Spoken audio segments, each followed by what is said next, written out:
So what we're going to cover today is Spinoza's Ethics, Part 2, Propositions 9 through 14. Before we do that, though, this section introduces some things that I don't think we've seen before, like lemmas and postulates and double prime and all that. So I thought I'd go over those real quick, so at least we know what the heck they are. A definition is just explaining how a term is going to be used. So you don't agree with it or disagree. You just say, like, if I want to call this book XX, then every time I say XX, I mean this book. It's just a definition. And axioms are basically things that are obviously true. We don't need to really discuss that or prove it. You look at it and you say, oh yeah, well, that's obvious. Like there's physical things. That's obvious. We don't need to, debate that. Then a proposition is a statement that we're trying to prove. We say, well, we think this. And then the proof or the demonstration is the reason why you would think that that's true. The scholiums, which often come after the proofs, are just really kind of explanatory notes that come afterwards. Like it gives you more examples, talks a little bit about it. And then we have lemmas. A lemma is kind of a sub-proposition. And what I mean by a sub-proposition is that it's like a proposition in that it's a statement that needs proof, but it's inside of another proposition. So it's a sub-proposition. And then you have a postulate, which is really a sub-axiom. So it's, again, something that you'd all agree to. Nobody would disagree with it that has just common experiences. And then on some of them, he puts a tick mark or two tick marks, and that's a prime or a double prime. That kind of just adds to the numbering. Okay. So, okay, so now I'm going to cover the propositions.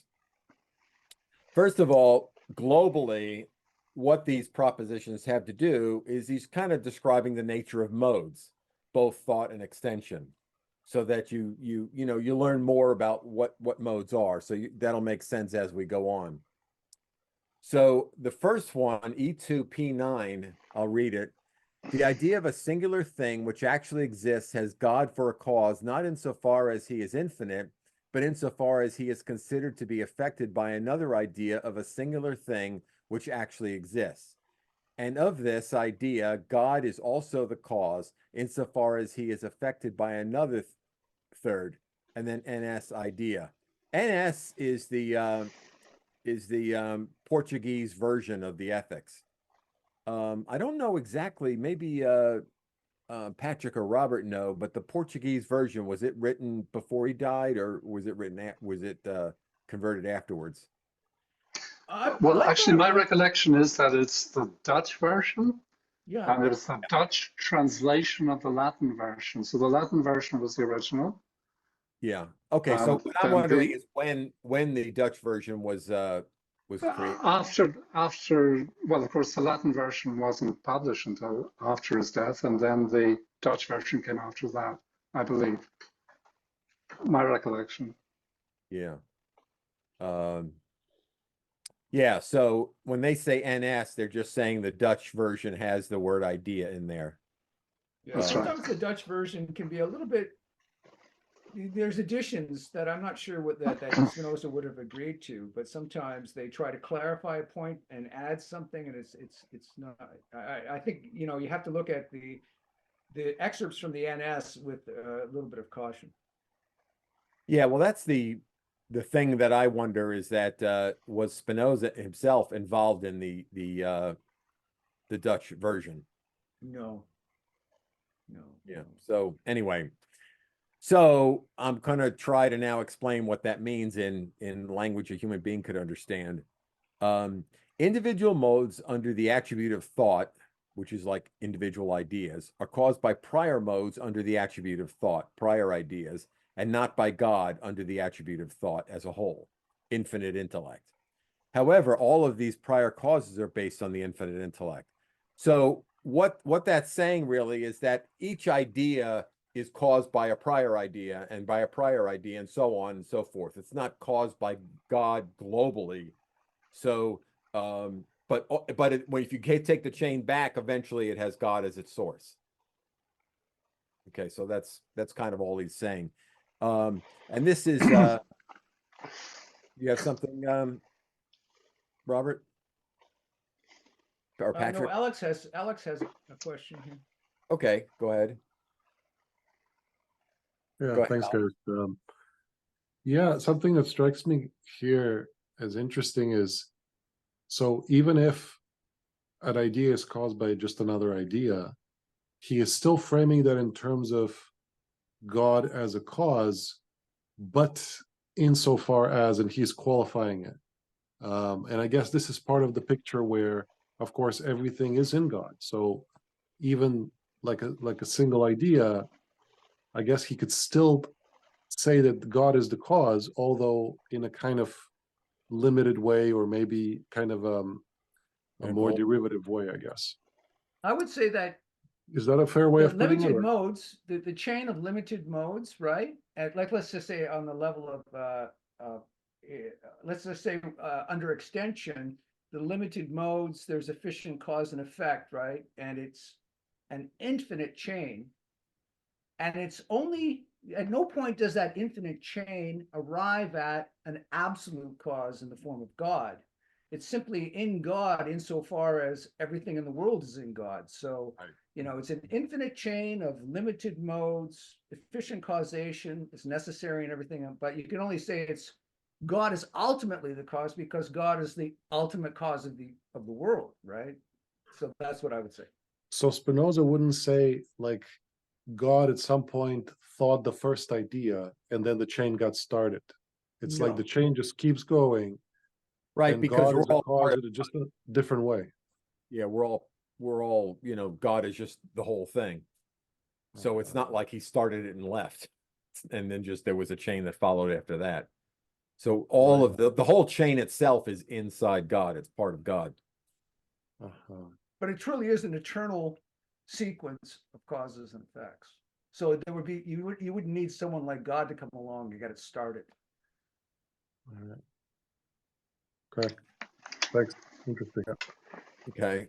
So then we have E2P10, which says the being of substance does not pertain to the essence of man, or substance does not constitute the form of man. So this is the same as E2P9, but under the attribute of extension. So it's basically saying that the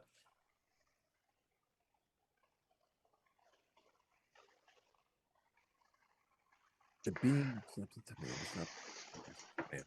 Yeah, if you look at the proof on that, that's what it's talking about, is that we're not a product of God globally, but we're just a consequence of the chain of events that caused us to exist.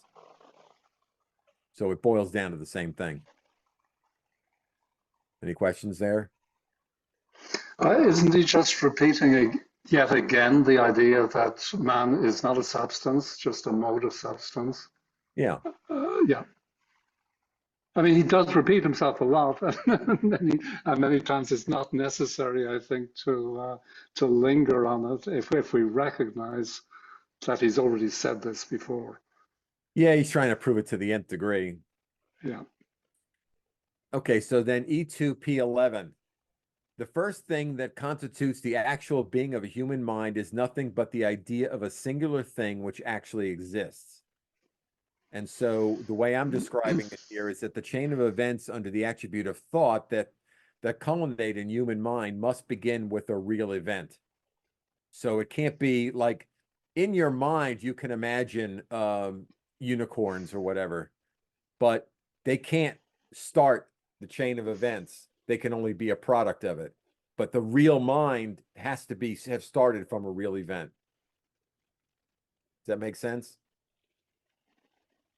Because again, if you think about a unicorn, well, that's a thing that exists in my mind, but it doesn't have the attribute of extension. It only has the attribute of thought in my mind, so it doesn't have a lot of power, and it's unable to be the start of something.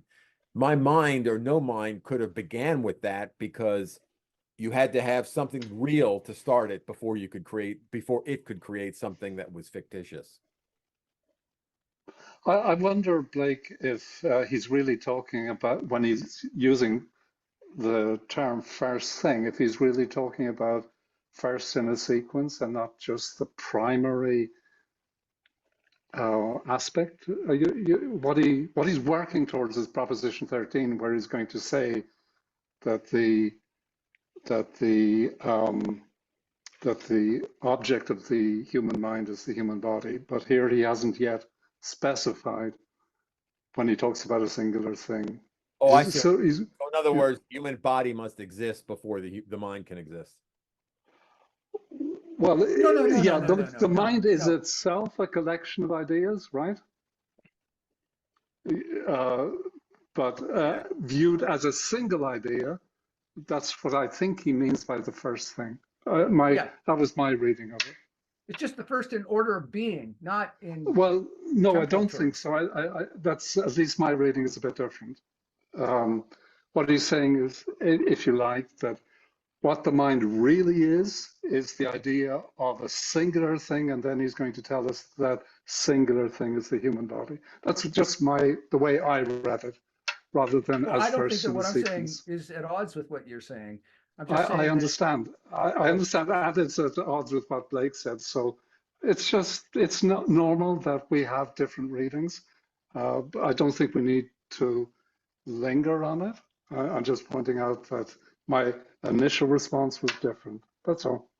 Yeah. The other thing too is that in the other translation, it simply reads not in anything, the first thing or anything like that. It just reads that which constitutes the actual being of the human mind is basically nothing else but the idea of an individually actually existing thing. So that is exactly the way I read it. So go ahead, Blake. Let's not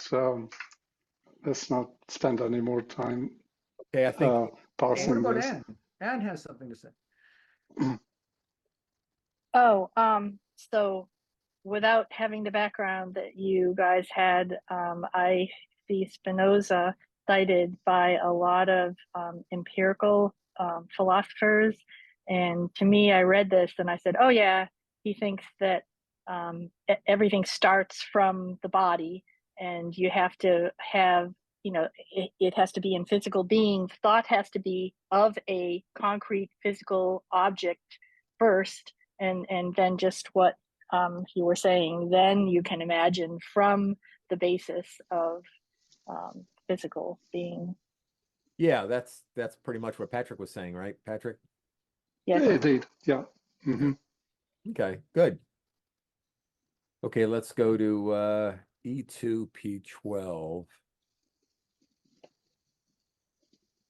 Whatever happens in the object of the idea constituting the human mind must be perceived by the human mind, or there will necessarily be an idea of that thing in the mind, i.e., if the object of the idea constituting a human mind is a body, nothing can happen in the body that is not perceived by the mind.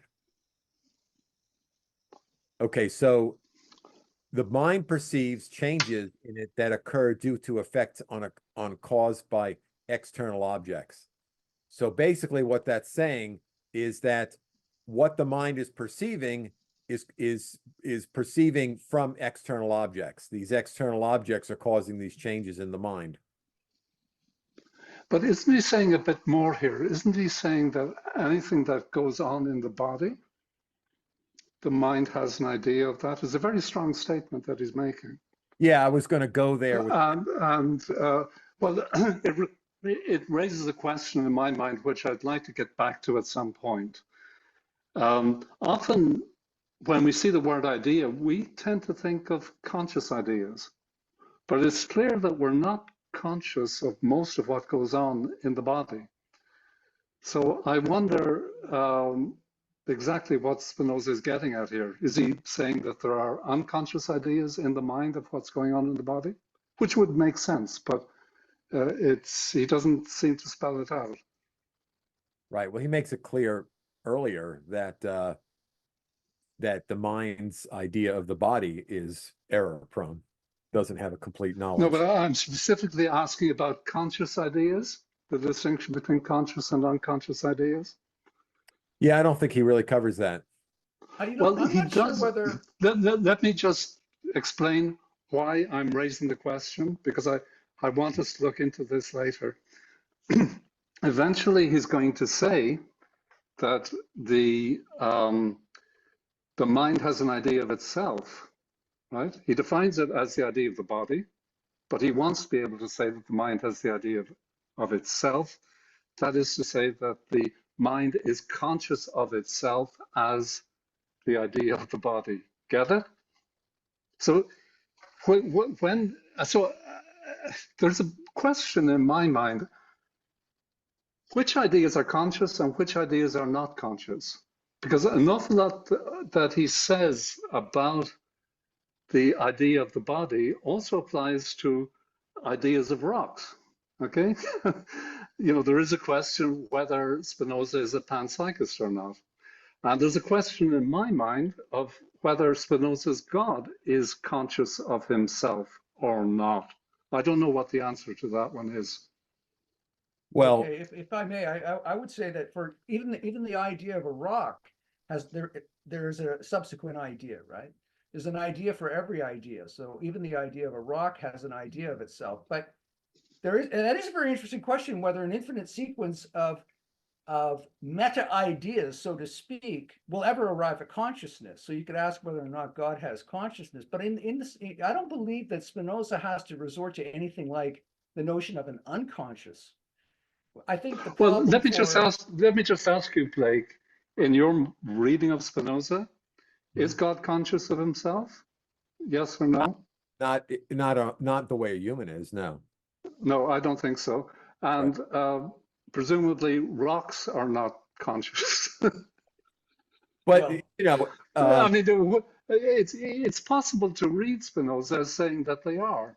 He's going to say somewhere I think in the Scolding to Proposition 13, that everything is animate to some degree. Doesn't he say that? I don't recall that, but I do know. I go down to E2 P7 Scholium a lot, and makes very clear what the attributes are. And he says all modes of extension have modes of thought.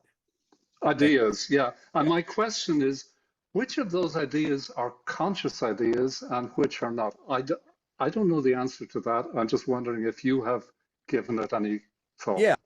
It seems forward to me.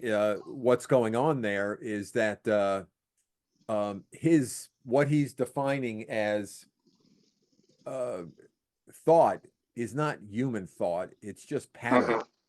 It's just I think so. Yeah.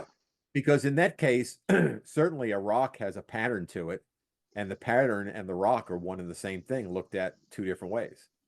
If I may So some people then say that Spinoza is a panpsychist on the strength of one reading of the word idea. I don't buy it myself, but that's maybe just a bias on my part. Right. Well, the idea of thought is not. We keep confusing the idea of thought with human thought. Where you have feelings, and that's not the kind of thought a rock has. A rock has a pattern, because if I go to a psychiatrist or a psychologist, they can evaluate what's in my mind, what my prejudices are, what my fears are, all those kind of things. And then if I go a neurobiologist, he'll look at the connections in the neurons and see how things are interrelated. But they're looking at the same thing from two different angles. So that's the same thing. You can look at a rock as a pattern of a molecular pattern, let's say, or you could look at it as this physical thing that you could throw. Yeah. So, If I may quickly, just to return to this whole question of, I don't know whether it would be valid in Spinoza's own terms to say that human beings have consciousness and God has not got consciousness. That doesn't make sense. God has ideas of his own ideas, right? well, what does make sense is that people and God are not the same thing, and people and God. Well, that you would need an explanation for that. I mean, you could talk about consciousness as being a kind of a human illusion about itself. That we believe we have consciousness when in reality we don't have consciousness. But if certainly if a human being has consciousness, then you wouldn't be able to deny that of God, because in terms of the ideas, just in the same way that human beings have ideas of our ideas to infinity, that is also true of God. Well, God doesn't reflect back the way a human does. God is not a human being. He doesn't have fear and jealousy and anger and greed and No. I'm not talking about anything like that. I'm saying a self-conscious awareness of having an idea. right. Well, in order to reflect all that is God, you'd need another God, because God's infinitely large, right? So if you're saying there's some kind of reflection going on there, because there's a reflection in my mind of this book that I'm looking at. So I look at the book and it affects my eyes and that impinges on my mind, my brain. And but the representation of the book that's in my head is inaccurate. It's just a surfacey kind of reflection. So Can I say something quick? sure. Sorry. So things can be in the mind the way he's talking about. He's not saying whether they're conscious or unconscious, because they can still be in the mind and be unconscious. You know what I'm saying? So Yeah. I think we put that in conscious, unconscious here, but I don't think he's talking about those. Right.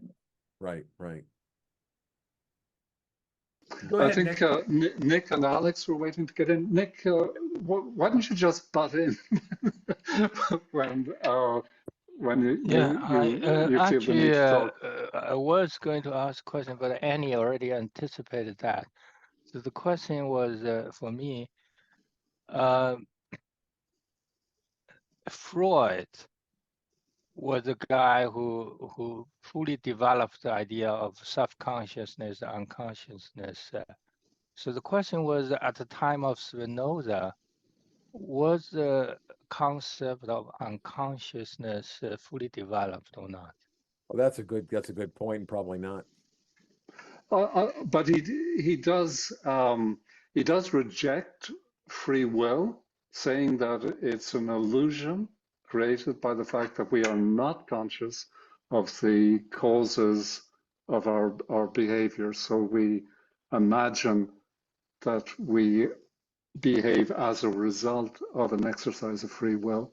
So he does seem to be aware of the fact that most of our mental processes are going on beneath our conscious threshold. Yeah, that's true. Okay.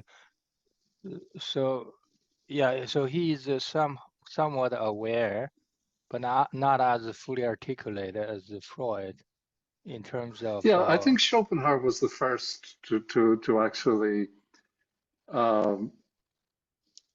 identify the unconscious by name. Okay, so that was like in the early 1800s or something. That's right. Yeah. Okay, so it's a few years. I mean, a few generations later. Okay, Sure. so the another point I want to make is the interpretation proposed by Wolfson, because when Spinoza used the word idea, he was using the equivalent of the Greek idols in the Platonic sense. The idea, the idols, then later was sort of developed or morphed into forma by Aristotle and medievals.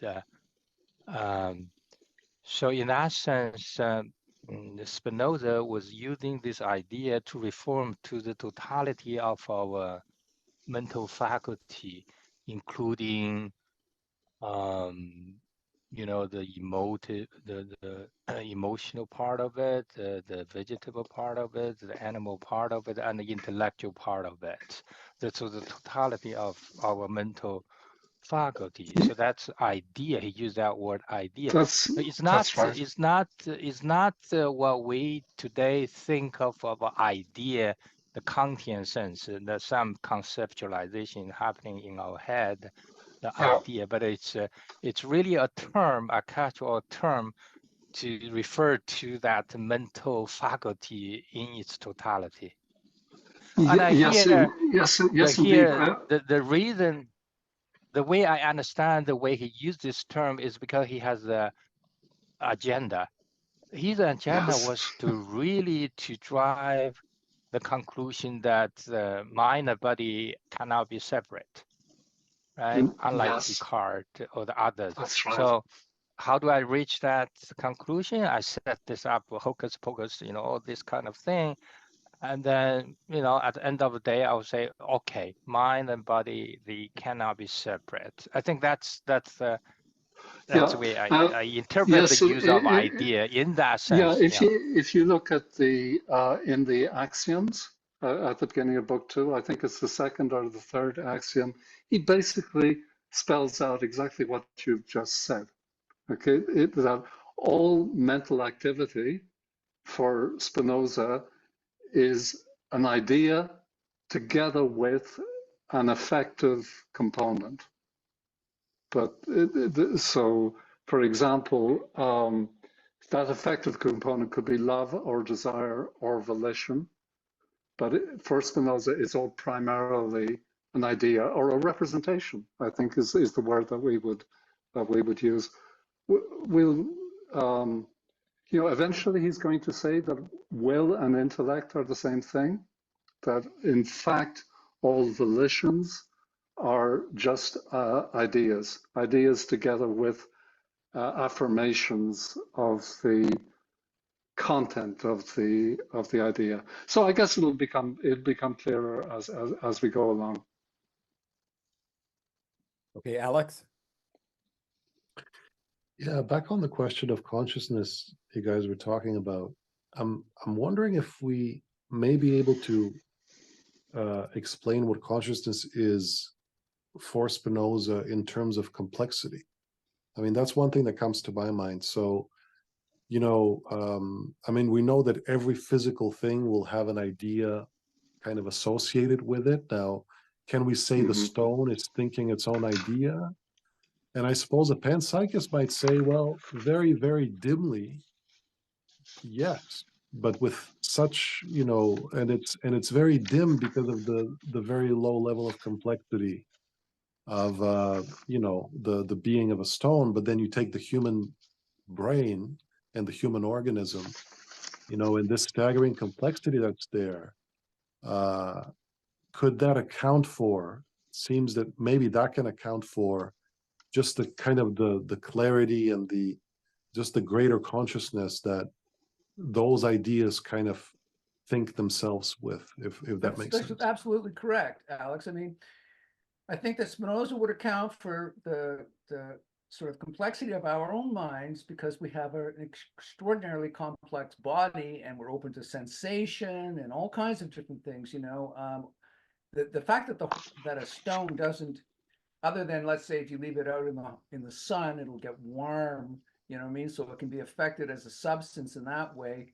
Perhaps, who knows, maybe in a very dim way, the rock does feel like, oh, it's getting a little bit warmer here, but it's not really open to the complexity of thought that a human being has. But I think a more interesting question is this whole notion that somehow the idea that is the human mind, which is an idea of the body, how it can in any way be treated as unique in terms of having self-consciousness over any other mode of extension anywhere in the world. I don't believe that Spinoza makes the case in any way that human beings are unique in having self-consciousness. And if you were to deny self-consciousness to human beings, which is quite plausible, I mean, many people would say that self-consciousness is just a kind of an illusion.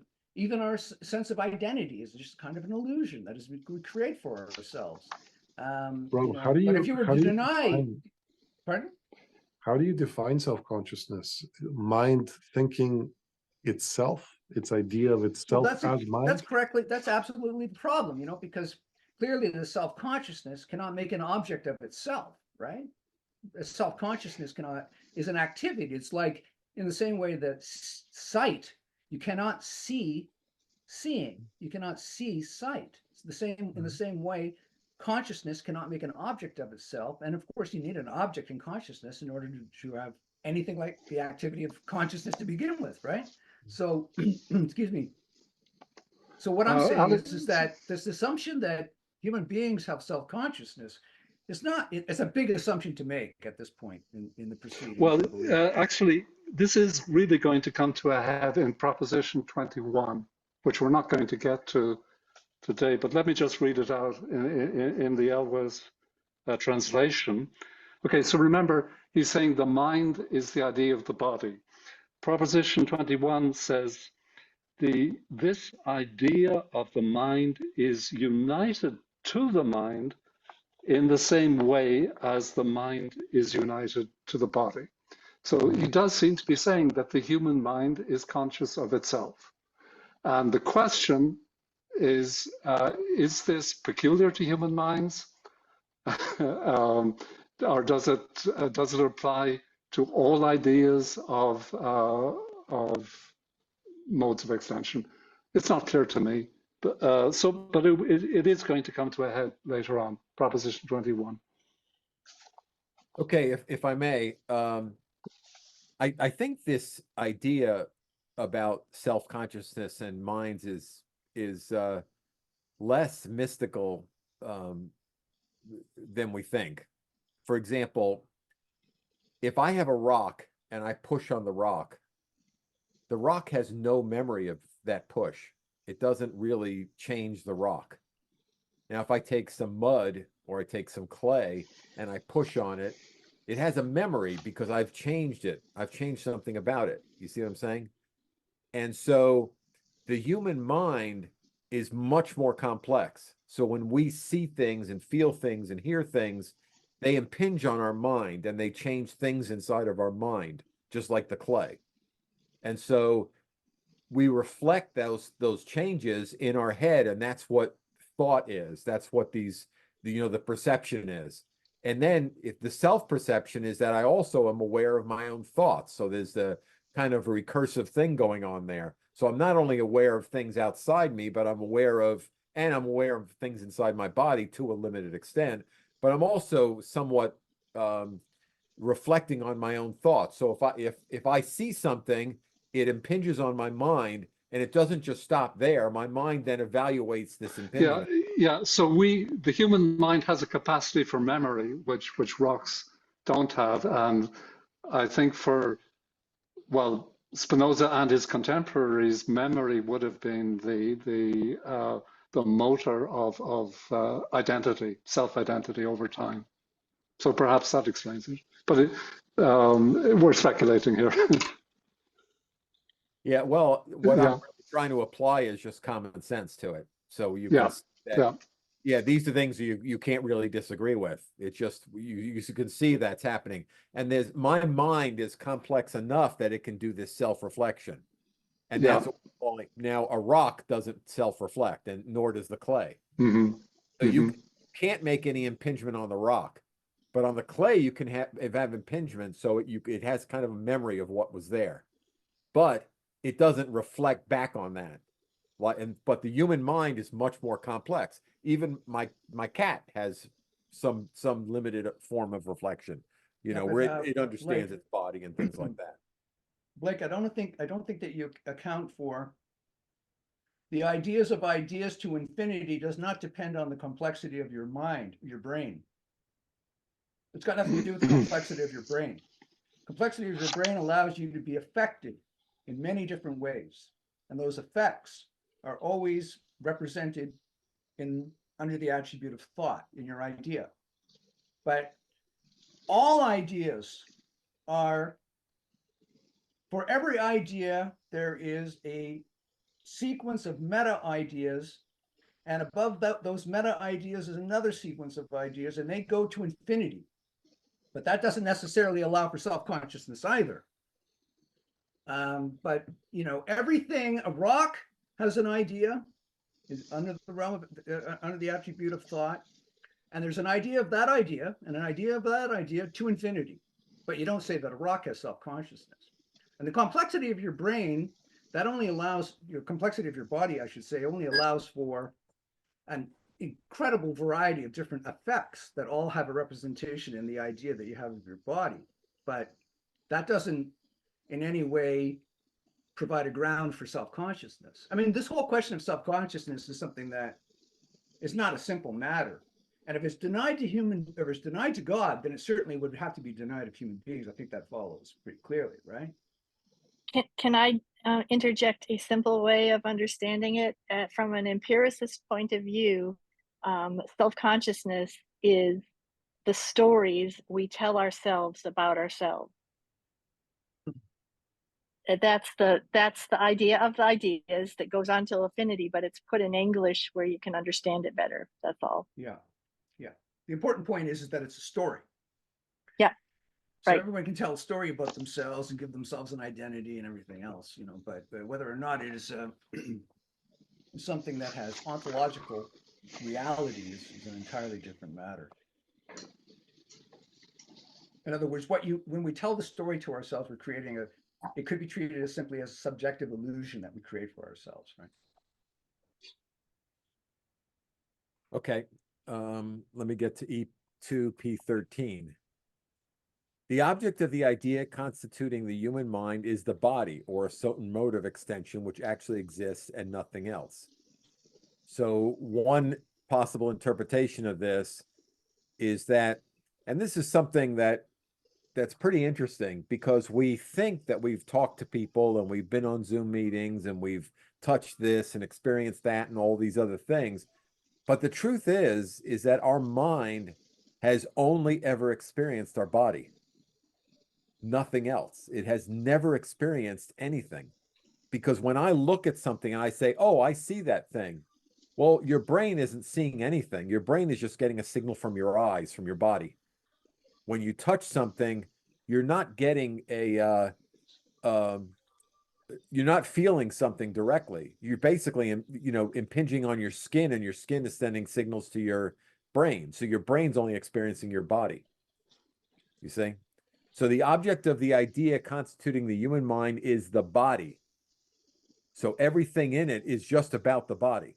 There's no other input beside that. Does that make sense?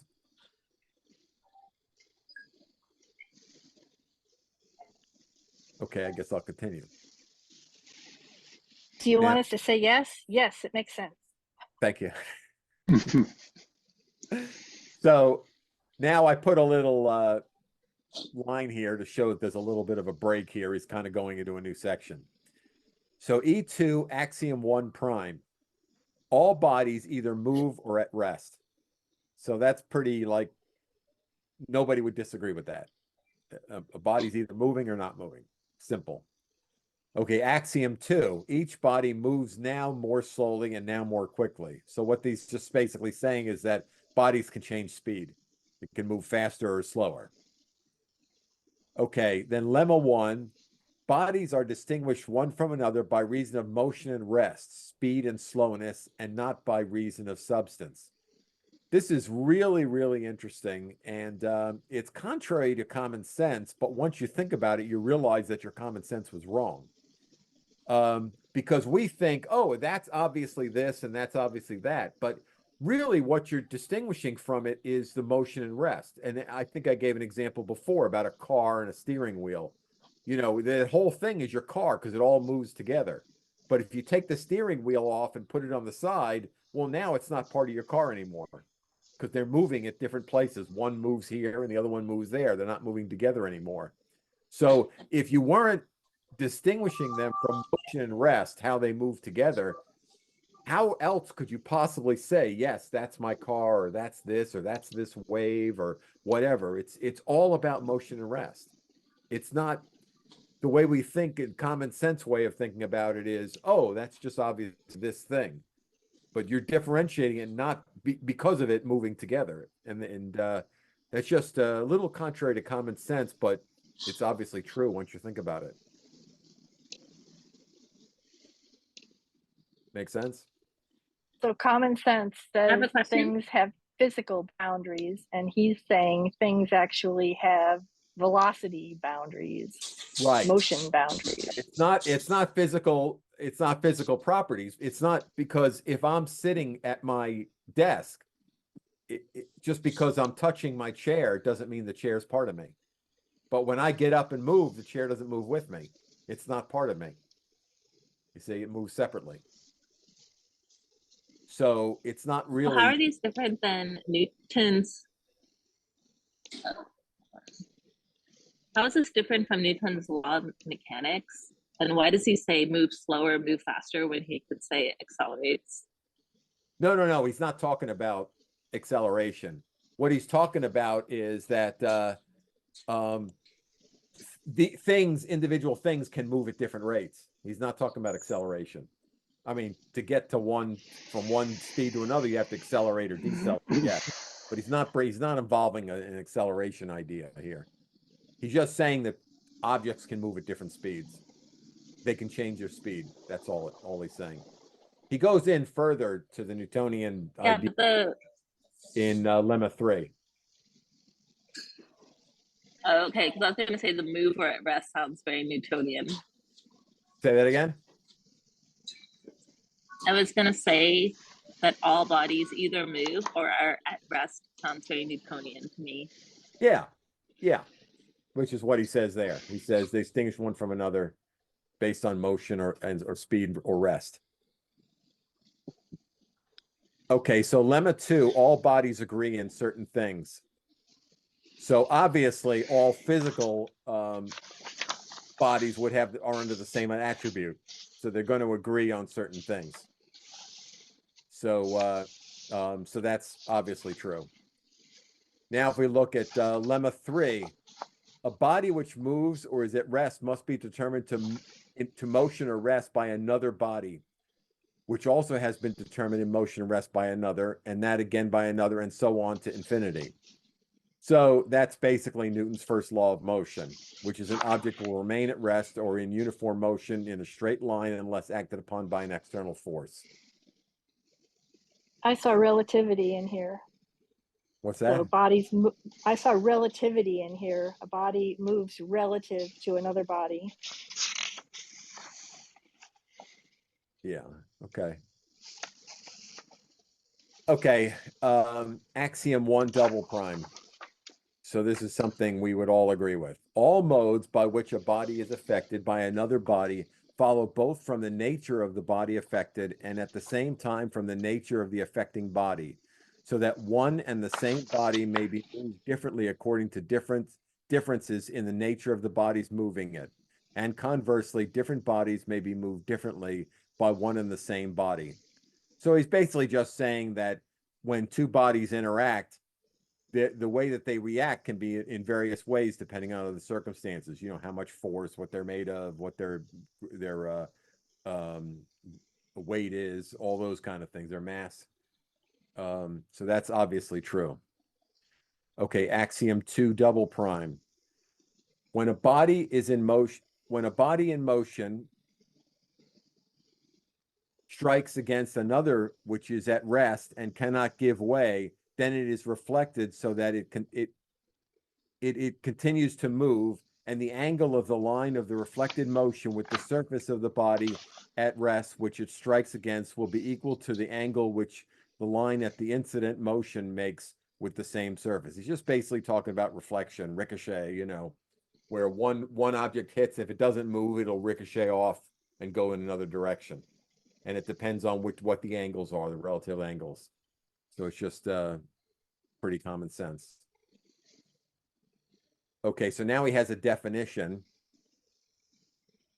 which let me put that all on the same part.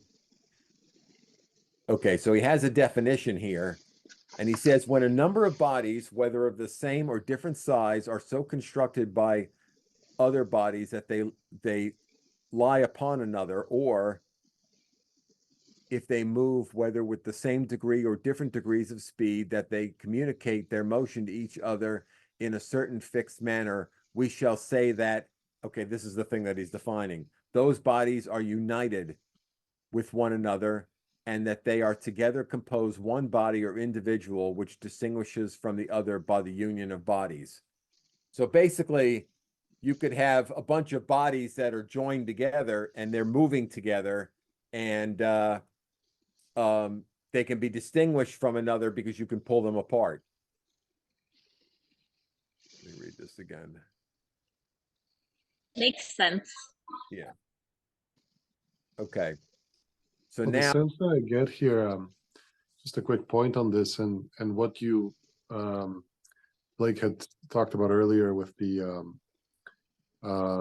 some of those proposition, or I guess those not sure if they were called, they were lemmas, or but I guess it's the question of individuation, right? And the sense that I'm getting is, you know, what constitutes an individual is actually pretty fluid and kind of pretty, you know, whereas I guess it's Aristotle had that idea of, you know, like the substance of something is its form, you know, it's like you can't just change, like, you know, if you're a human being, changing that is not so easy. In a way, it's kind of set in the fabric of a kind of ontological fabric.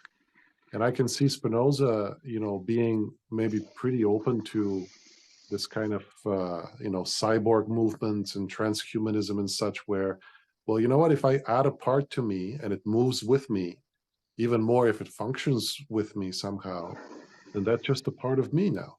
right. And, Yeah. you know, so You I know, get it's- that fluidity in him about what's an individual. You know, I think that is a very difficult, one of the more difficult points. I remember in the last meeting, Alex, you brought up the notion of nominalism.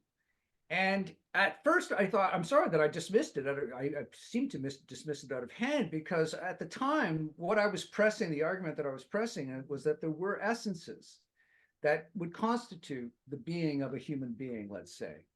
And really, by the time I'd finished my discussion, I had come to the realization that something like the most severe sort of nominalism could actually be true of Spinoza. But I don't think that we can rest easily with this notion of extreme nominalism, because if you think of, let's say, your body as being a ratio or a configuration of motion and rest, and we can distinguish it as a singular body, and it maintains its integrity in time, despite changes being happening to it, and despite the fact that your body is a kind of a conglomeration. It's sort of like it's composed of an infinity of other individuals, because let's say, you know, your eyes are one configuration of motion and rest, but then your legs are an entirely different configuration of motion and rest. So and because we're talking about in Spinoza a single substance, a perfectly unified plenum, there's no absolute distinction between your body and the world around you, right? And yet you can maintain your integrity as a singular individual throughout time. And somewhere or other, I believe that we have to arrive at something like what would be described in traditional terms as an essence, in the same way that Aristotle uses the term of substantial being, you know, that it has a sort of essential nature, and that it relies on that essential nature, because otherwise, if we would have something like just a maelstrom of matter that takes shape due to the infinite sequence of efficient causes under the attribute of extension, and that nothing would account for universals. In other words, human beings. There's a fundamental assumption here in the ethics. Spinoza is addressing his book to human beings. He's talking about beings that all share universal qualities, such as rationality, you know, the capacity for language, many other different attributes that we recognize as being universally true of all human beings, not just singular individuals. So it's a big question. Sorry, I'm going on like this. Go ahead, Nick. I just babbling on here.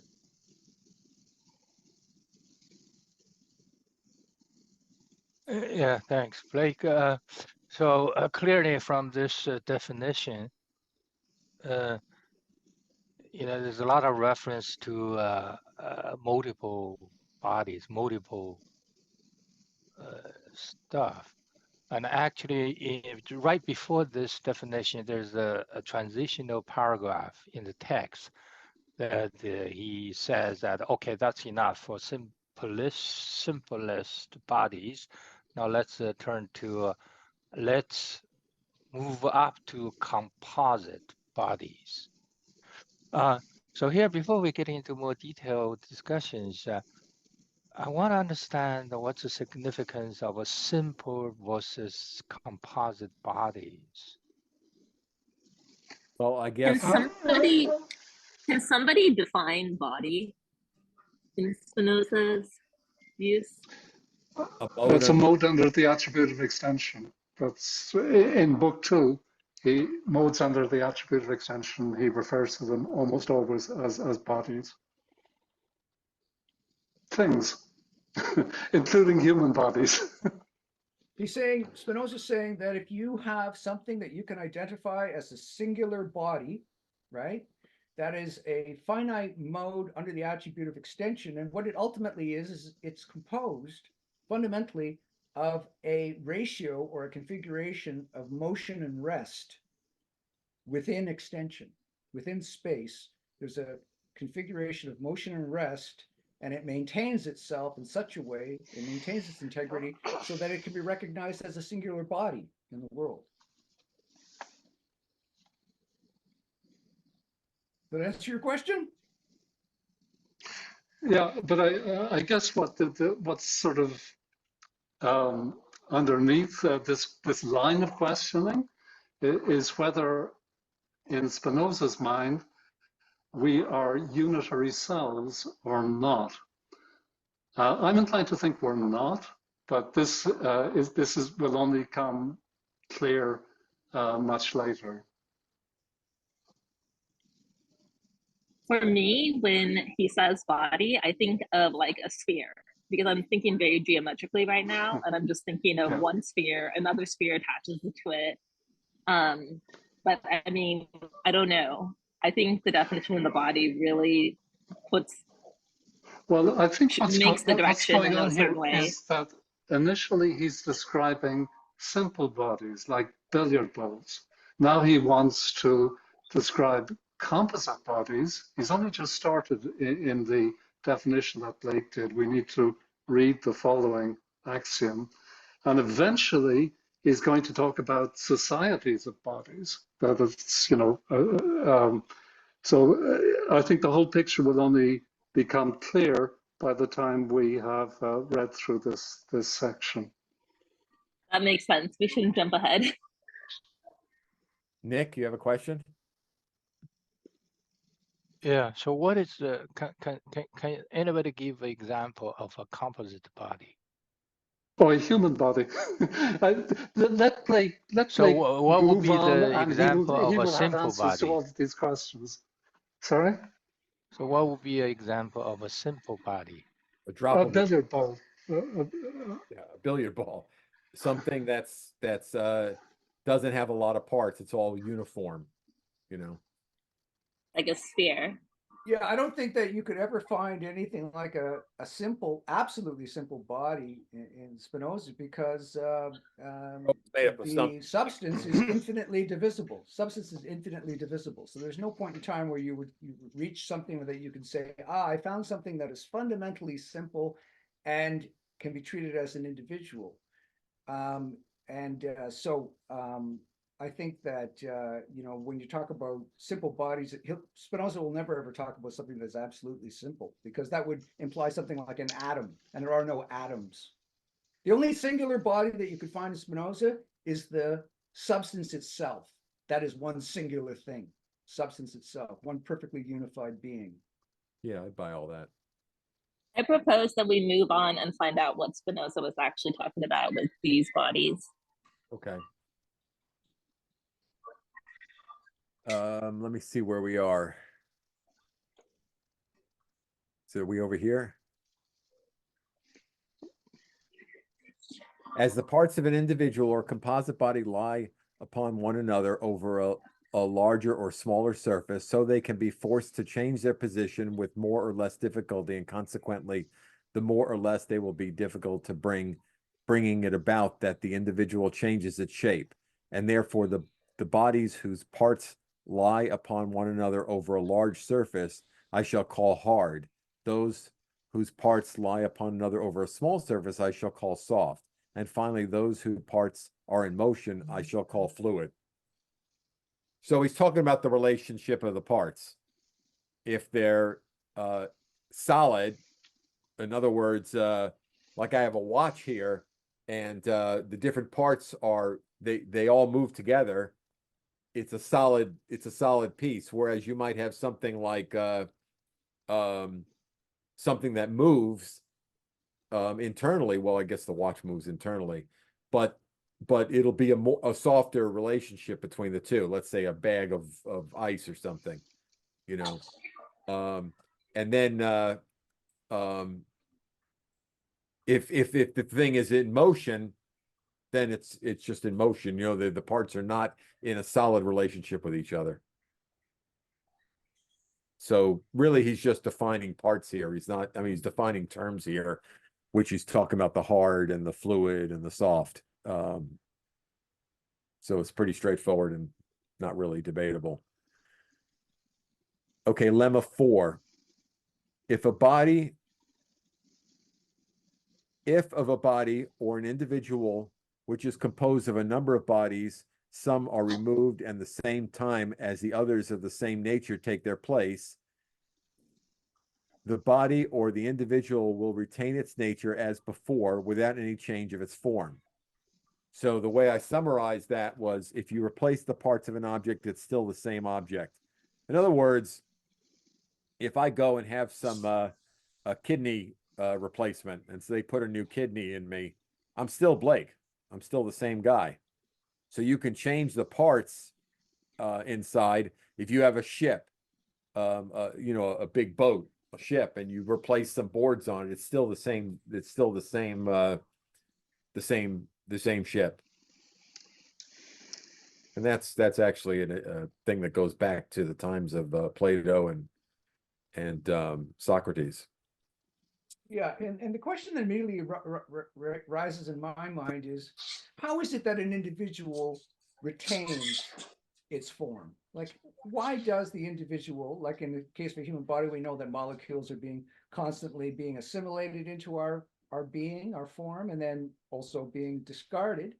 How is it that, without leaving essence out of the equation altogether, it seems to me that it's difficult to understand how the individual continues to be identity. an individual. Yeah, like how that happens without any idea of essence whatsoever. Because if you talk about essence, the essence only insofar as it determines a singular being, a singular thing in the world, that's not really an essence. You have to move up to universals before you can start talking about a true essence, right?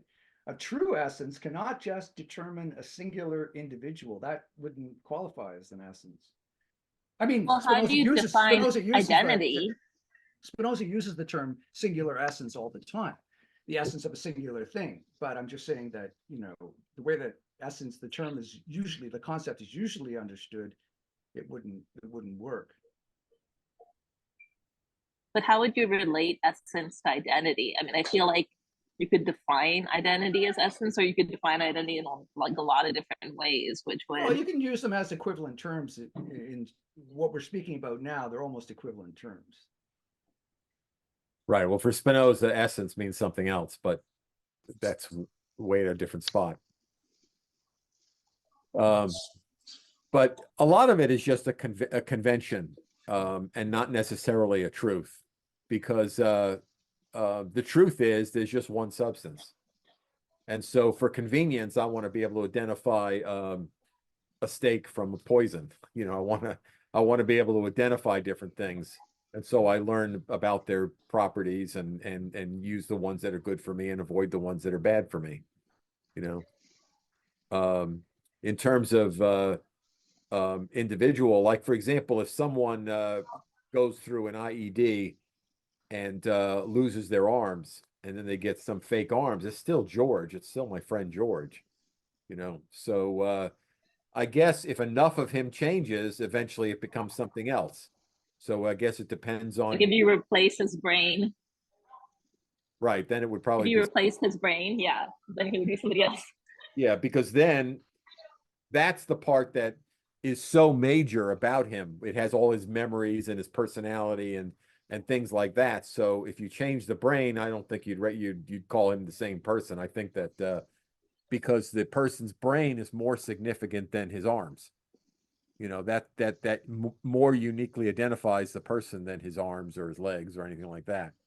So yeah, that would be a significant. I guess in terms of, I mean, I'm just thinking in terms of physics, you know, what is it that holds a body together? And I think, you know, physics would say very clearly, well, it's the forces. You know, I think it's basically the electromagnetic force holds particles together, and then there are these forces inside the atoms as well, I believe, that contribute to kind of the, like, how does the object keep its cohesion, right? And I guess we haven't, I mean, I don't think Spinoza has really discussed force yet in this context. He's going to discuss conatus, which is what you're Right, talking. yeah. And I wonder if then, and I think, you know, already, I think in part one, he brought up the notion of power, which I guess is a related, right, notion. And I wonder maybe if the question of individuation maybe is fully answered that way. Like we need to add also the notion of a force. Right. Well, the conatus is the desire of the thing to retain intact. So I make actions to retain my life, you know, to retain my existence. But a table also does the same thing, because a table, if you put something heavy on a table, it retains the shape of the table until the force is too great. Just like I try to survive unless the force that the environment is impinging on me is too great. But so the structure of the table indicates how strong it is and how much force it can how much force it can withstand before it falls apart. But that force is that ability is the conatus of the thing. Well, what does this have to do with the nature and origin of the mind? I mean, we're talking about the mind here. So what's the... Well, it says right at the beginning, it says if of a body. So we're not talking about the mind, we're talking about bodies, right? Yeah. Yeah. We're talking about he's talking about the nature of the mind insofar as it is determined by the body. Yeah, we haven't actually come to proposition 13 yet, which is the answer to Lally's question, right? That the mind is the idea of the body. Yeah, the other thing too, we shouldn't make the mistake of always prioritizing extension over thought, because that's, you know, it's not like extension rules the world, you know. Thought is equally, it's just that it's so much easier to talk about extension than it is to talk about the mind.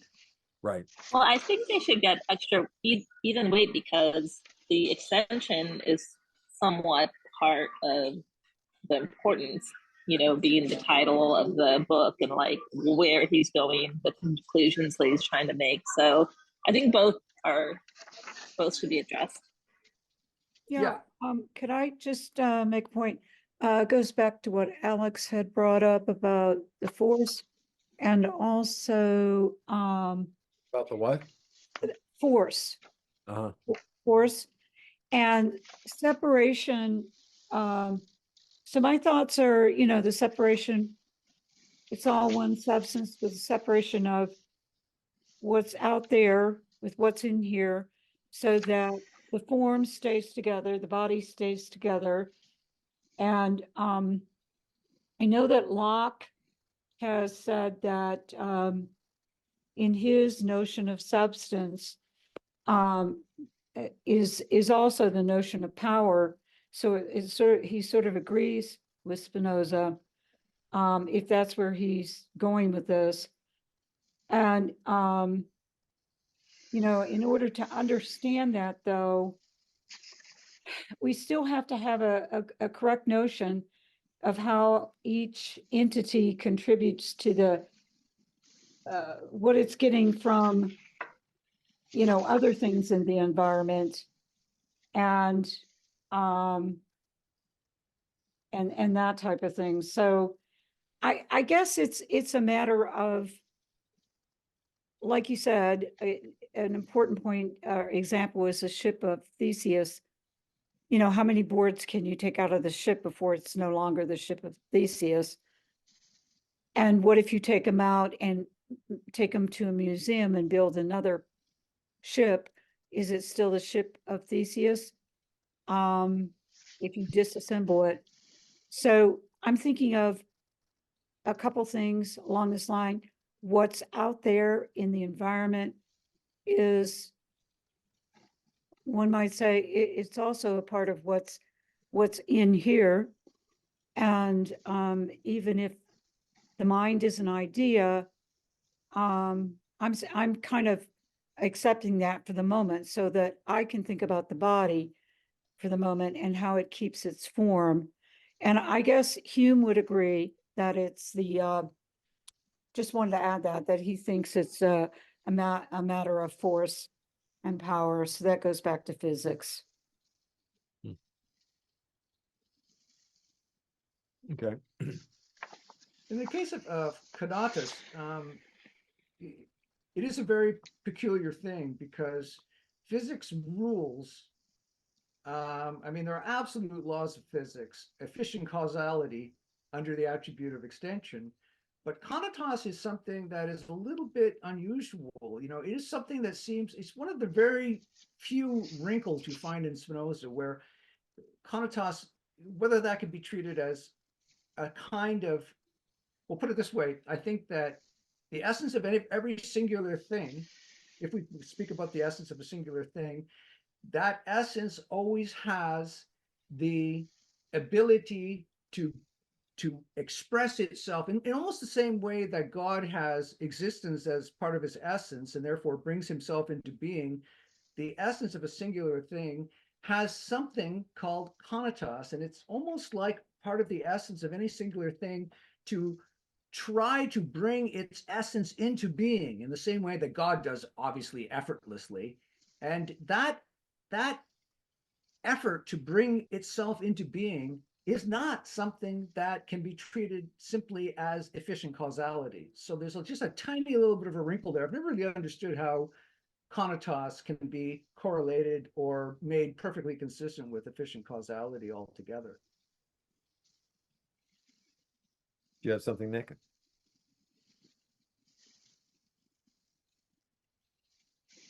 Yeah, I just want to make a clarification here, because we keep using the example of human body as a composite, but he's very clear that until we reach the scholium to lemma 7, he's talking about composite by simple parts, right?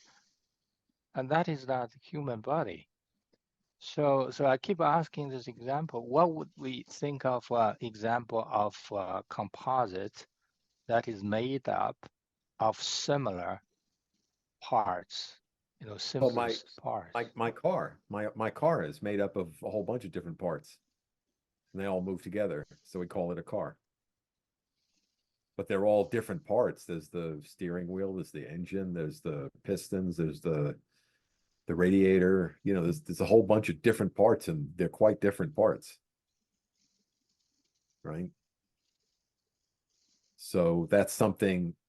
A car is somewhere between a rock and a person. And since it's more complicated than a rock, it's able to take on more forms and do more things. In other words, it's able to run and burn gas and take me places. You know, it's a product of its complexity.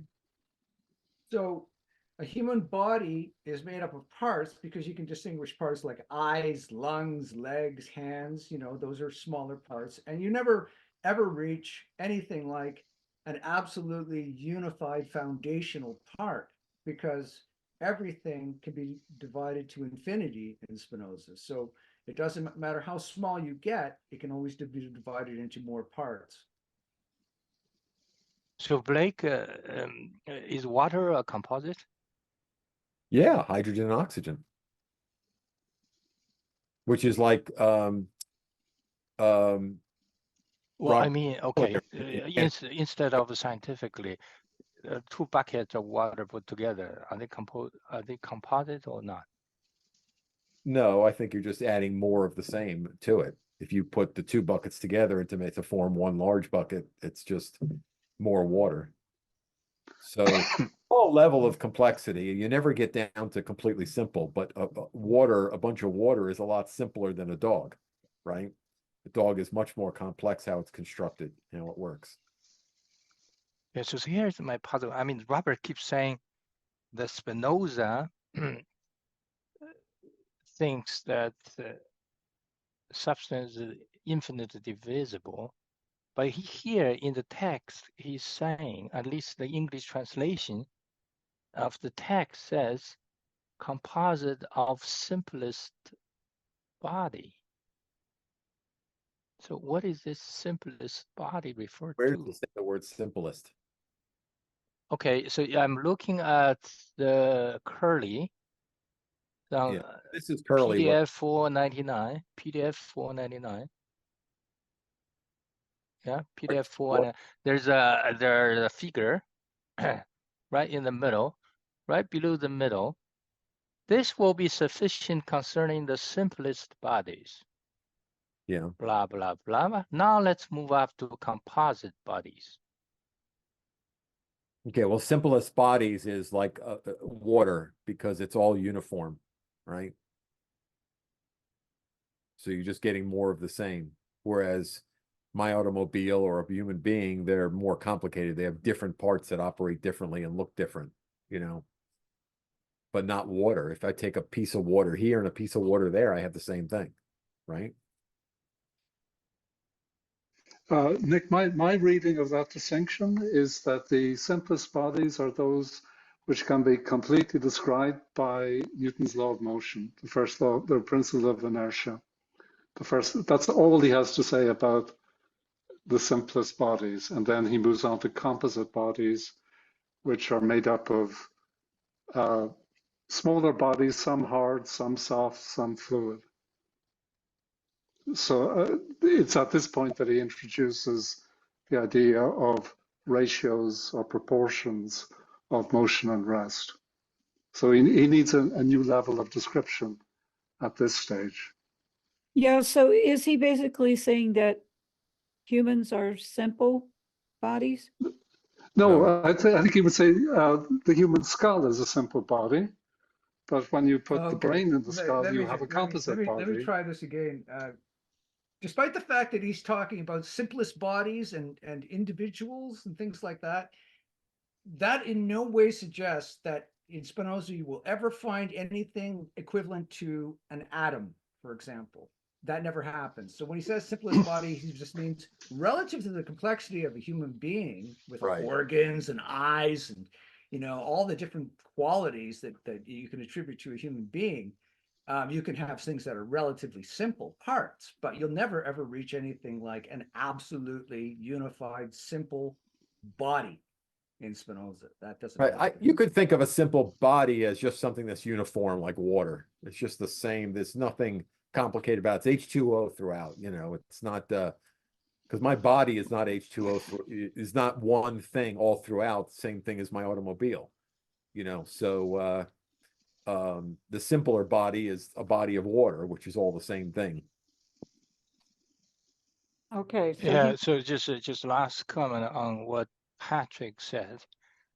Because if you read on to the Lemmas 7, he start to review actually. So far we have conceived an individual which is composed only of bodies which are distinguished, blah, blah, blah, i.e., which is composed of the simplest body. So until there, he's saying, well, we just discussed the cases of composite by simplest Yeah, bodies. but then Now he's then I going to go talk. on to talk about then if we should now conceive of another composed of a number of individuals of a different nature. I think here then the example of human body becomes relevant. I can understand that. But until Well, then, I think he's even describing whole societies, because remember, Spinoza was as much a political philosopher as an ethical philosopher, and so at Lemma 7, he's talking about bodies which are composed of composite bodies. Okay, so human bodies, I believe, are composite bodies, and bodies composed of composite bodies are whole societies. There's a long scholium following Lemma 7 where he fleshes that out. I don't know, Blake, if you have attempted to summarize it, but it's Yeah. yeah. Okay, well then we'll come to it. yeah, maybe the last. Yeah. Let me make a last try. So is he thinking about the human body as a composite of two arms, two legs, a head, blah blah blah? No, I think or is he conceiving the human body as a composite of idea, the mind? No, I think it's simply No, he's as thinking of it as composite of hard tissues, bones, soft tissues, organs, fluids like blood. Okay, so that's why he makes that distinction between hard, soft, and fluid in axiom 3. just like Blake's car, different hard metal parts, except its tissues. Yeah, but it seems to me to be straightforward. What his intention is that his primary example of a composite body is the human body. I have a quick question in this connection. We spoken in the past about the four causes of Aristotle, and it was pretty clear Spinoza doesn't care for final causes. He thinks they're a kind of confusion. I suppose formal causes are problematic as well. We do know he has efficient causality. That's pretty clear. And I'm curious about the fourth one, because I wonder if that may be relevant to what we're talking about now. So for Aristotle, there was also this material cause, which is a little strange. It's the kind of, it's the stuff that everything is made of and that gets shaped into the form, right? By a maker, by a sculptor or whatever. And I wonder if Spinoza might have his own version of a material cause. You mean other than substance under the attribute of extension? Well, maybe that's what it is. I'd say so, yeah. Right. Except that it always takes the form of motion and rest. It's substance, but in the world, extension is always in motion or rest. Configurations of motion and rest. But it's great in Spinoza. You don't have to worry about material substance at all. It's always substance. I mean, so I suppose it's always motion and rest. I suppose then, in a kind of the large scope of things, it would follow that God is the material cause of all things, wouldn't it? That God is the substance that everything is made of, so to speak. That's right. Yeah, well, God is an extended thing. There's no question about that in Spinoza's mind. God, the world is the body of God. Yeah, just be careful when you use the word cause there when you're talking about God, because it's like Blake is not the cause of my lungs. My lungs are just part of Blake, right? That's the way it is with God. So God is the cause of all these things, just as Blake is the cause of his lungs. It's just an expression of my evolution, the lungs. You see? Right. it's not like an efficient billiard ball, one, right? Right. Okay. And the other thing is that insofar as God is a cause of Blake, it, I believe, is a formal cause, not an efficient cause. It's a formal cause.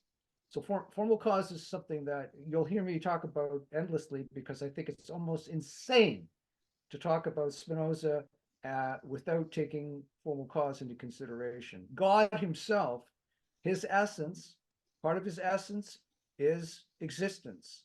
And that means that his essence has brought him into being. That is the perfect example of a formal cause.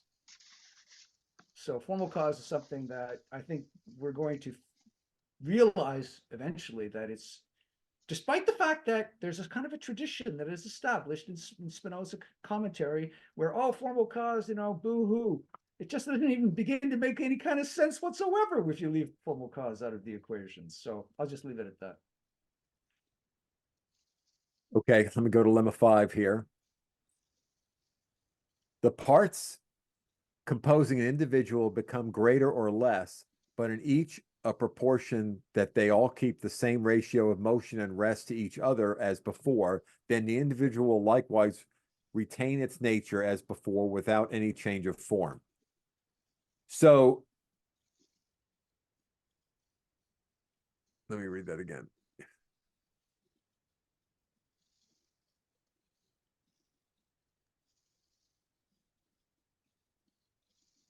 Right. So basically, as something's moving, if there's other movement within the thing, so for example, my heart is beating, but I'm still Blake. There's a motion, it moves with me, but there's a lot of things that are occurring. My digestive system's moving stuff, and my heart's pumping and stuff like that. So there's these other movements, but that's irrelevant because the whole thing is moving together. So it retains its identity. This is just like a fine tuning of the idea about motion and rest on an object. So the perfect example is a baby. You take a baby, it's a little creature, it grows up, it's still the same individual because it's maintaining the same ratio of parts, right? It's got more individual simple parts, but it's nevertheless the same individual. Right. Okay, lemma 6 here. If certain bodies composing an individual are compelled to alter the motion they have one direction or the other, but so that they can continue their motion and communicate them with each other in the same ratio as before, the individual will likewise retain its nature without any change of form. So I have here, people inside an airplane can move about the airplane, but the airplane with the people retains its identity. In other words, that's still flight number 78 or whatever. So even though the people and stuff can move, so it's a very similar to lemma 5. Make sense? Okay, then we have lemma 7, which is furthermore, the individual composed retains its nature, whether it as a whole moves or it is at rest, or whether it moves in this direction or that, so long as each part retains its motion and communicates it as before to the others. So no matter what the plane does as a whole, it still retains its identity. Blake, I like the way you engage with that. You always ask, that makes sense. So my quick answer to your earlier question is actually, it makes common sense, but not the sense Spinoza was talking about. Right. But yeah, that will take the discussion far off. But I'll wait till you reach the postulates, because I found my answer there. Okay, so here we have postulate 1. And I think the postulates are like axioms. So it's something that we should all agree with. It should be common sense. The human body is composed of a great many individuals of different nature, each of which is highly composite. So in other words, I have a heart, I have lungs, I have a liver, I have a kidney, all these things. So there's a great number of parts. So that's all it's saying. So Yeah, postulate, so here is the point keep pounding on. These parts are of different natures. yeah, So, and he makes a very, very important distinction between the parts that are simple, of similar nature, versus parts that are of different nature. Now, here is a very clear statement that he thinks human body is a composite of parts of different natures. right. My lungs and my heart have different natures. They operate differently. They perform different functions. They require different things. And so I'm composed of a lot of different parts, just like my automobile doesn't have as many parts complex as my body, but it has a lot of complex. It's got a starter, a piston, seats in it, ignition. It has a whole bunch of different parts. Whereas a rock is much simpler. It only has maybe different kinds of rock in it, Or if you have water, all the little parts of the water are just more water. It's very simple. Right? Because you can define water as just H2O, and then you have the whole definition that that's water. But you can't do that with One thing that Sorry. throws me off is the mention of natures, because by that, I mean, I kind of instinctively imagine, well, maybe something like natural kinds. And again, moving in a more Aristotelian direction. Well, there's the natural kind of a human being, and what a human being is contained in a kind of seed, and then it's predetermined that it will grow into this individual of a certain kind and shape. And it seems to me, again, I mean, based on what we've seen here, that for Spinoza, nature is not quite so fixed, or not quite so. It seems to be It's not a much looser concept, if I'm getting that correct. Yeah, I mean, I don't think what you're talking about is what we're showing here, but for Spinoza, he doesn't generalize. He says everything is its own thing.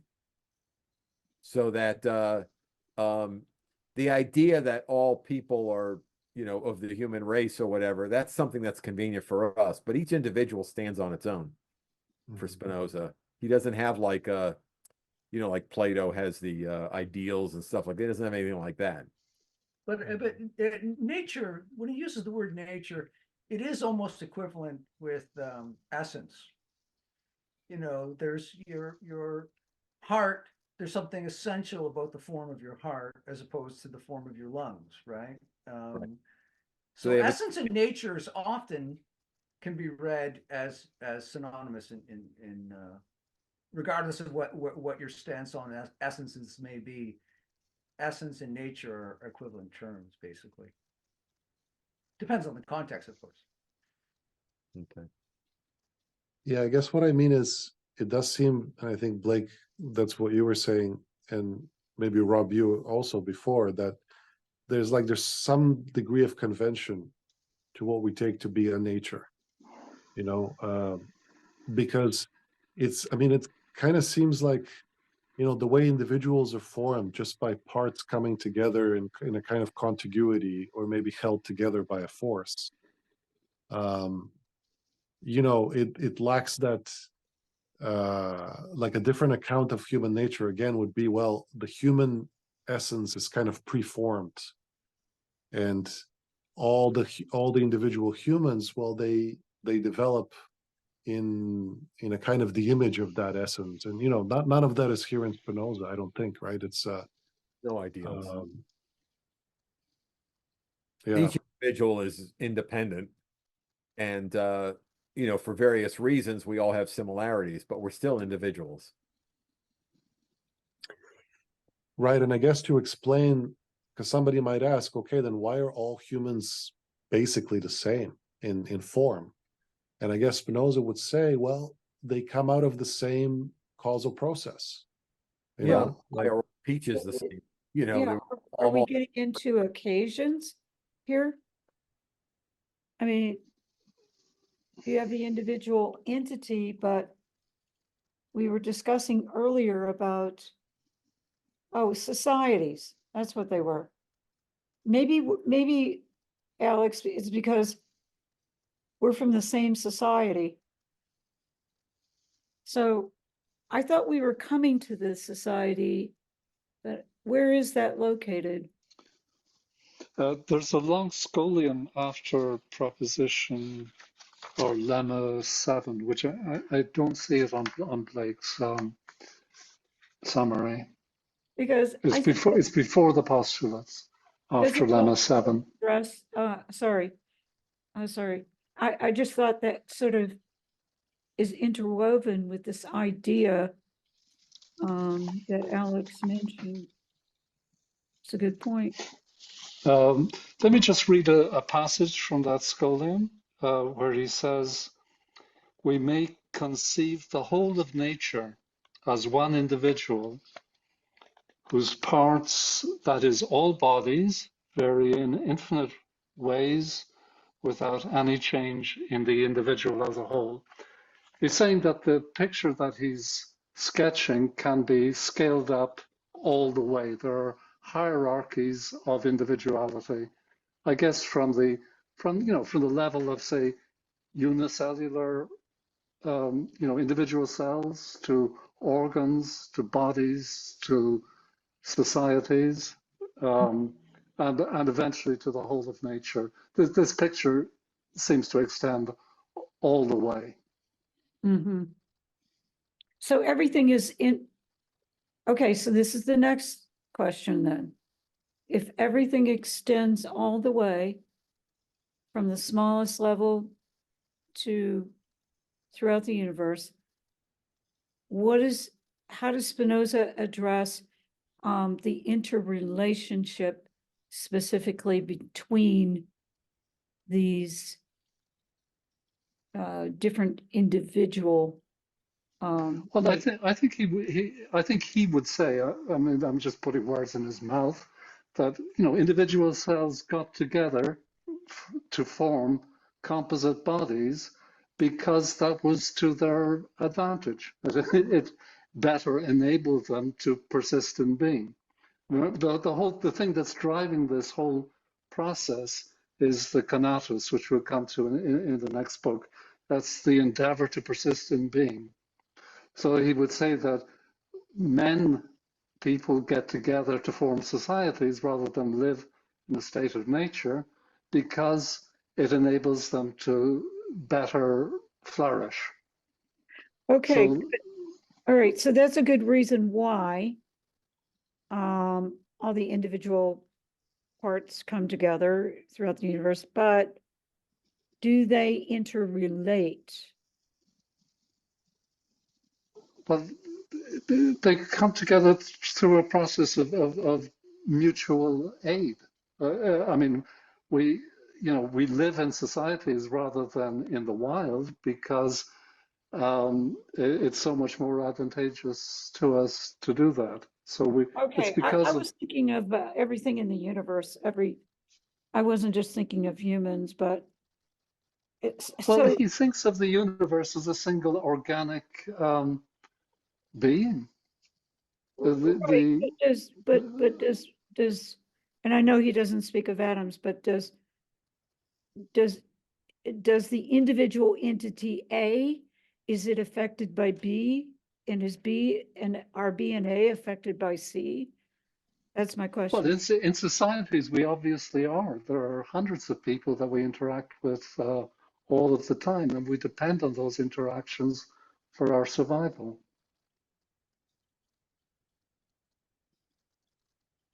Does that answer the question, or is there something I'm missing? No, I think it's a good example. Of course, that is true. You see, Spinoza is actually going to have to explain how the principle of conatus, that's the selfish endeavor to persist in being, how that can actually serve as the foundation of an ethical system which will enable people to live harmoniously with each other.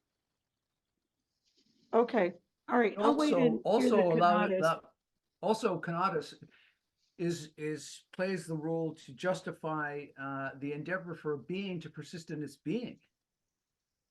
So conatus is a really strong, it really does a lot of work in the ethics. Mm-hmm. Okay. Thank you.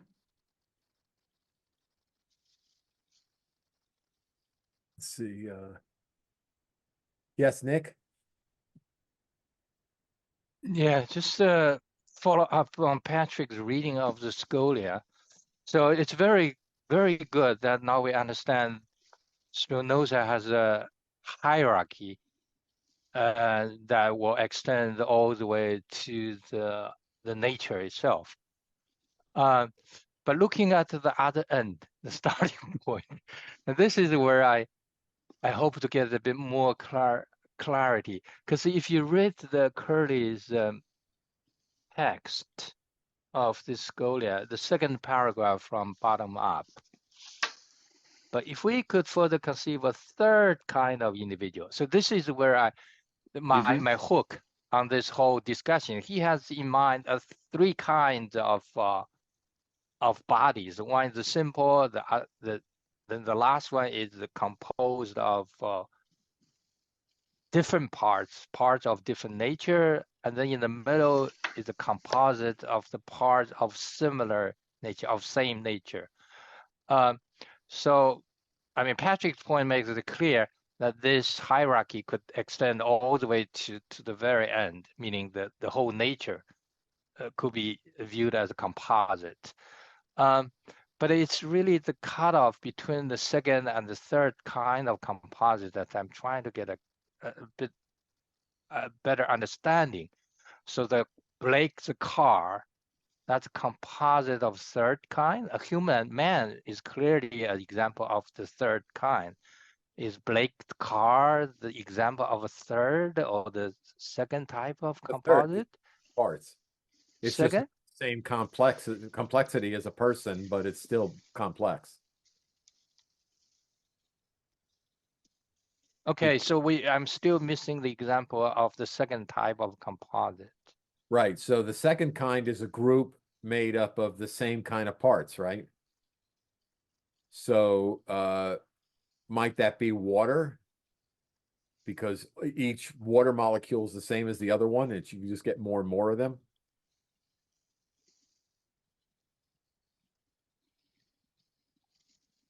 But why would think it's composite? It's just the size is different.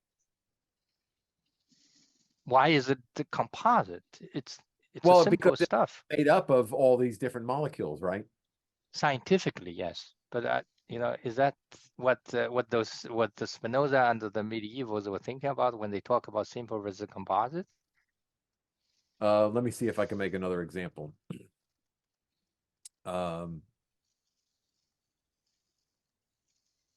So what happens if you have a bag full of sand? Isn't it? Yeah, they feel like different, but that's just because the size of it. Because we are human used to the normal size of rock. But sand, if you think about it, it's hold the sand in your hand. That's what this William Blake guy said, right? You can see the universe in that. So it's just like you hold a big rock. Like another thought would be the Galileo refuted this wrong understanding of physics by putting a big rock together with the small rock together and let them fall and say, which one falls faster. Right. Now, that's a composite because that's a manufactured composite. He put the two together. But is that the example of a composite of similar nature? Right. Well, the two rocks aren't connected, right? They're just falling independently. Yeah, of similar nature, of same nature. Right. Yes. And then I can only understand that as the example of this thing that Spinoza is talking about in his second type of composite or individual, second kind of individual, which is a composite of similar parts. Right. Nothing occurs to me to make it clear offhand. Which section is it in?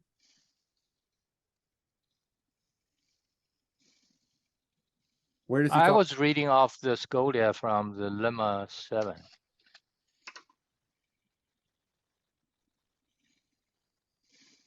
Okay, I'll figure that out and then I'll post something on our meeting. Is that okay? Yeah, the reason I asked the question is not because of Spinoza, but a lot of metaphysical puzzles created by the medieval or even ancient Greeks refer to this composite versus simple, and the way you frame it, you can get all kinds of dilemma puzzles. So it's just a very interesting philosophical question for me to get a handle on it, rather than scientifically to talk about, what's the molecules, the atom, etc. That is one way of looking at things. I understand. Yeah. Right. Okay, I'll look that up and I'll write, an opinion about it on our net. Is that okay? I appreciate that. Yeah, thank you. Okay, sure. Okay, where were we? Can I ask one follow-up question quickly? So Nick, are you concerned or wanting to explore, I don't want to put words in your mouth, like that there is no substance quality for each particular thing? Ella, I'm trying to understand your question. Can you Okay. phrase it differently? Okay, yeah, I'm gonna try. Okay. So,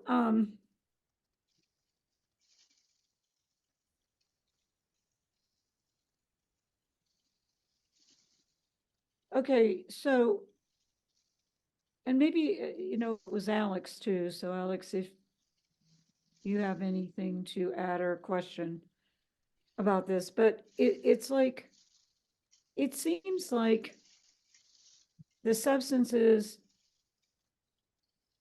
are not broken down as they would be in any other philosophy. It's one substance, right? And could that lead to other philosophical problems?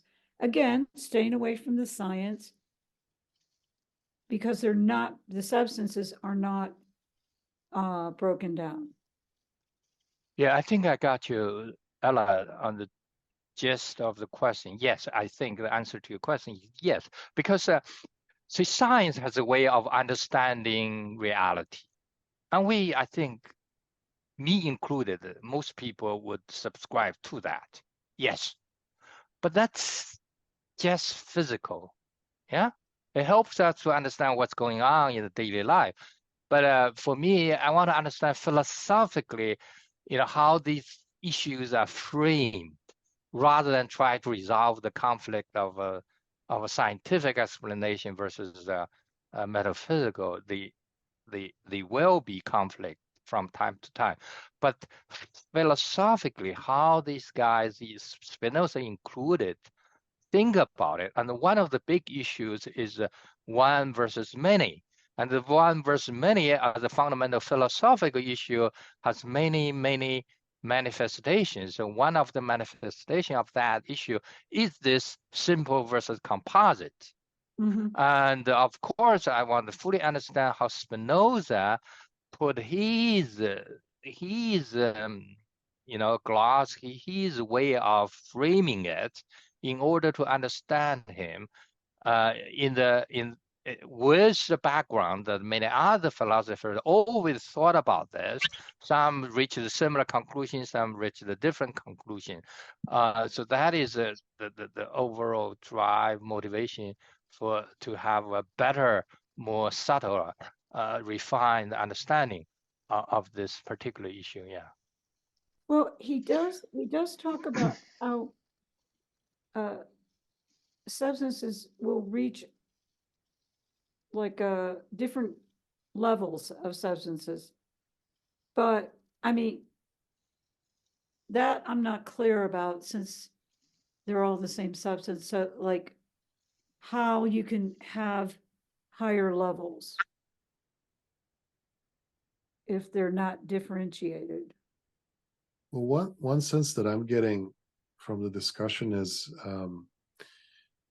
you know, I think around that time, there was, you know, with the advent of modern physics, I think there was this push to kind of to get rid of metaphysics as much as possible, right? To kind of clear the stage for physics, you know, to study things empirically according to their motions and accelerations and so on, instead of all those medieval ideas, many of them from Aristotle, about like basically metaphysical ideas.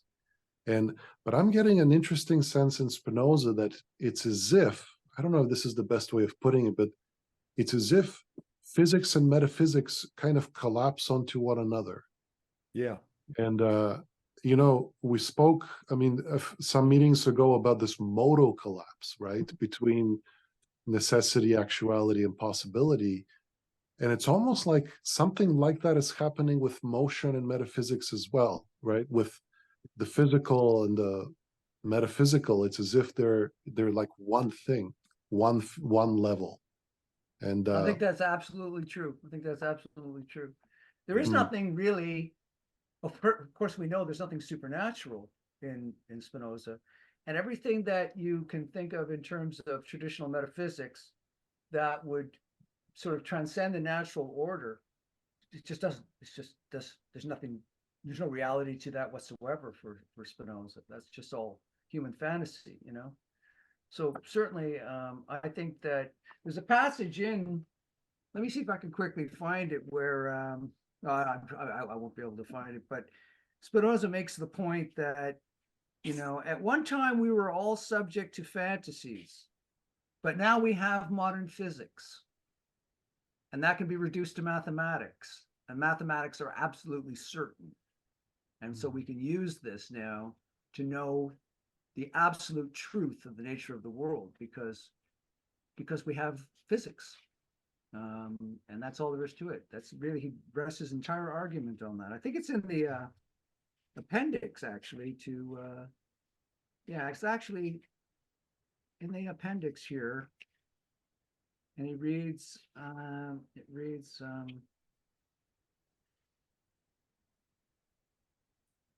oh yeah, here it is right here. He says that,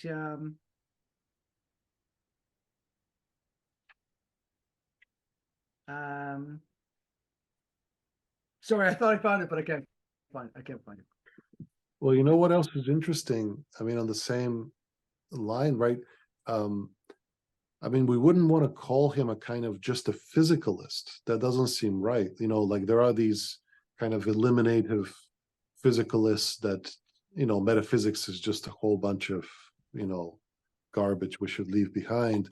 But, you know, there is a metaphysics in Spinoza, right? Like he will talk about God, and there is this kind of depth to the physical, right? It's not just particles in motion, but, you know, like in that very motion, there's God too, you know, and that's right. what it's really striking. Well, Yeah. and every substance, every entity, everything that composes one individual entity is the same in another entity. So there's unity, coherence, because there's only one substance. So everything is everything else. That's metaphysical in a sense.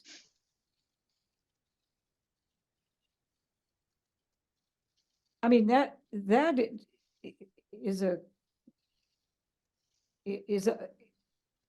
on the one hand, it's not very coherent. On the other hand, it does give coherence to the system. The system holds together then, right?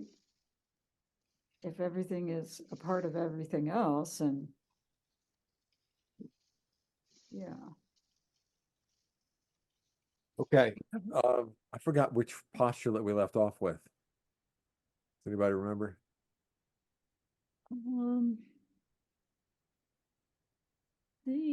I think you were talking, your example of the plane referred to Lemma 7, did it? Had you just started the postulates? Okay. Okay, postulate 1. So these are, like axioms. The human body is composed of a great many individuals, different nature. Oh, that's the one we were just talking about. Okay, so the next one would be this one, I guess. Some of the individuals of which the human body is composed are fluid, some soft, and some others are finally hard. So it just says we're made up of the different parts, like the fluid would be my blood, soft would be my liver, and hard would be my bones, yeah. So it's pretty straightforward. Number 3, the individuals composing the human body are consequently the human body itself are affected by external bodies in very many ways. Yes, I'm affected by cold and heat and someone throwing a rock and someone teaching me how to read. And yeah, so there's very, very many ways. Okay, postulate 4, the human body to be preserved requires a great many other bodies by which it is, as it were, continually regenerating. Okay, yeah, I need oxygen, I need food, I need water, I need, a whole bunch of things in order to continue to survive. So then we have postulate 5. When a fluid part of the human body is determined by an external body so that it frequently thrusts against a soft part of the body, it changes its surface and, as it were, expresses itself on other parts of the face of the external body, striking inside.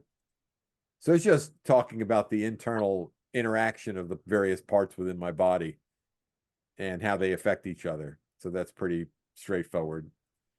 Postulate 6. The human body can move and dispose external bodies in a great many ways. Yes, we can definitely move objects and through our body and external to our body. And what's that?